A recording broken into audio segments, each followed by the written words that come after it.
Quoi? Ce matin? Oui. On n'est pas bien? À la fraîche? Minute Papillon.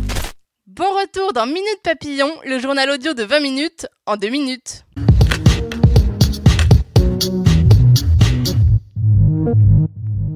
Démission de Nicolas Hulot. Emmanuel Macron a déclaré respecter la décision de l'ex-ministre et comptait sur son engagement sous une autre forme. Les réactions des personnalités politiques se sont multipliées, certaines saluant le bilan du gouvernement en matière d'écologie, d'autres reprochant à Hulot son timing. D'autres encore relaient son message d'alarme. Il y a une urgence environnementale. Elles vont réduire leurs déchets. Paris, New York, Tokyo, ainsi que 20 autres villes et régions l'ont décidé. D'ici à 2030, elles enverront à l'incinération ou en décharge 50% de déchets de moins. Elles espèrent augmenter le taux de déchets recyclés et réduire le nombre de déchets produits.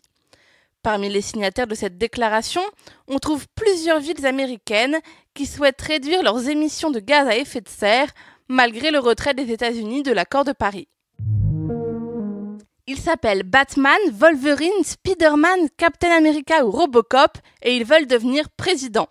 Au Brésil, des candidats ont pris des noms de super-héros pour se présenter à la présidentielle d'octobre. Dans ce pays, l'élection se joue beaucoup à travers les spots publicitaires à la télé. Se distinguer est donc essentiel. Proposer des candidats farfelus est aussi une tradition vieille des années 50 qui traduit la colère populaire face au système. En France, les orages font toujours rage. À présent, 11 départements sont concernés. Prudence donc si vous vous trouvez dans les Deux-Sèvres ou dans la Vienne, mais aussi en Charente, en Charente-Maritime, dans le Gers, la Gironde, les Landes, le Lot-et-Garonne, les Pyrénées-Atlantiques et les Hautes-Pyrénées. Minute Papillon, c'est fini pour aujourd'hui. On se retrouve demain, 12h20.